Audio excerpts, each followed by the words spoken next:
ABP माझा, उघडा डोळे बघा नीट। एकीकडे दिल्लीच्या सीमेवर शेतकऱ्यांचं आंदोलन सुरू असताना दुसरीकडे एलएसीवर चीनच्या घुसखोरीमुळे तणावाचं वातावरण आहे आणि हाच तणाव मिटावा यासाठी दोन्ही देशांनी सध्या चर्चेचा मार्ग अवलंबलाय। पण याच चर्चेआधी भारताचे वायुसेना प्रमुख RKS भदौरिया यांनी एक मोठं विधान केलेलं आहे। बघूयात त्याचाच आढावा घेणारा हा रिपोर्ट।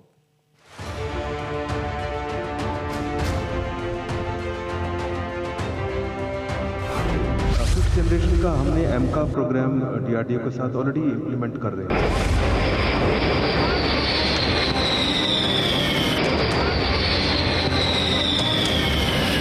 अगर वो अग्रेसिव हो सकते हैं तो हम भी होंगे, हमारी तैयारी पूरी।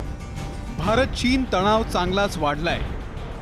त्याच तणावाला शांत करण्यासाठी दोन्ही देशांदरम्यान 9व्या टप्प्यातली चर्चा सुरू झाली आहे। याच चर्चेच्या आधी वायुसेना प्रमुखांनी एक मोठं विधान केलंय।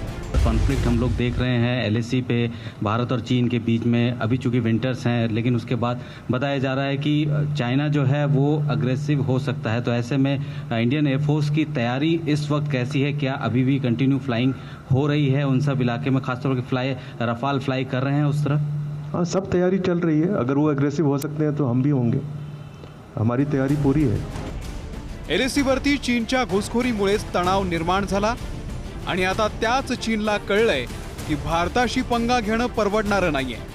म्हणूनच की काय, शांततेच्या चर्चेसाठी आता चीननं देखील पुढाकार घेतलाय आणि याच दरम्यान वायुसेना प्रमुखांनी केलेलं विधान अत्यंत महत्त्वाचं आहे। अगर इसको कंपेयर करें हम मई और जून के स्टेटमेंट से जो आर्मी चीफ या नेवी चीफ या एयरफोर्स चीफ देते थे, तो वो उस समय बड़ी संतुलित भाषा में अपने बयान देते थे। लेकिन अब जब एयर चीफ इस तरीके से बात कर रहे हैं, ये बता रहा है कि अब वाकई हिंदुस्तान पूरी तरह तैयार है चाइनीज को डील करने के लिए। और क्योंकि ये कोर कमांडर मीटिंग से ठीक एक दिन पहले आ रहा है, तो ये और भी इंपॉर्टेंट हो जाता है। चीनला इशारा देत वायुसेना प्रमुखांनी आणखी एक मोठी घोषणा केली आहे। जहाँ तक फिफ्थ जनरेशन सिक्स जनरेशन का सवाल है, जो हमारे MiG-21 रिप्लेसमेंट्स की रिक्वायरमेंट थी वो 83 LCA ऑलरेडी क्लियर हो गया है, वो कॉन्ट्रैक्ट साइन होगा। फिफ्थ जनरेशन का हमने एमका प्रोग्राम DRDO के साथ ऑलरेडी इम्प्लीमेंट कर रहे हैं, तो हमारी फिफ्थ जनरेशन की रिक्वायरमेंट वहाँ से पूरी होगी। कुछ सिक्स जनरेशन टेक्नोलॉजीज हम उसी में इन्वॉल्व करना चाहेंगे, क्योंकि हमारा फिफ्थ जनरेशन थोड़ा बाद में डेवलप हो रहा है, तो उसमें टेक्नोलॉजीज एंड सेंसर्स उस समय के जो कंटेम्प्रेरी होंगे वो ऐड किए जाएंगे। तो ये हमारा ओवरऑल प्लान है।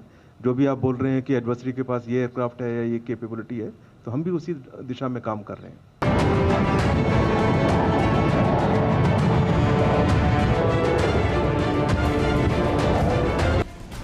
काही दिवसांपूर्वी सरकारनं HAL म्हणजेच हिंदुस्तान एरोनॉटिक्स लिमिटेड कडून 83 तेजस विमान खरेदीचा करार केलाय।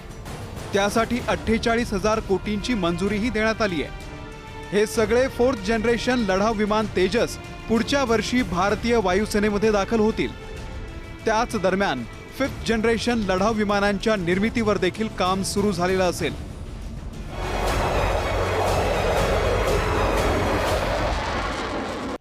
अमेरिकेचा F-22 रॅप्टर, चीनचं चेंगदू J-20 आणि रशियाचं सुखोई Su-57 ही फिफ्थ जनरेशन विमानं सध्या सर्वात घातक मानली जातात आणि आता भारत फिफ्थ जनरेशनसाठी ॲडव्हान्स मीडियम कॉम्बॅक्ट एअरक्राफ्ट निर्मिती करणार आहे आणि हे विमान इतर फिफ्थ जनरेशन विमानांपेक्षा जास्त घातक असेल।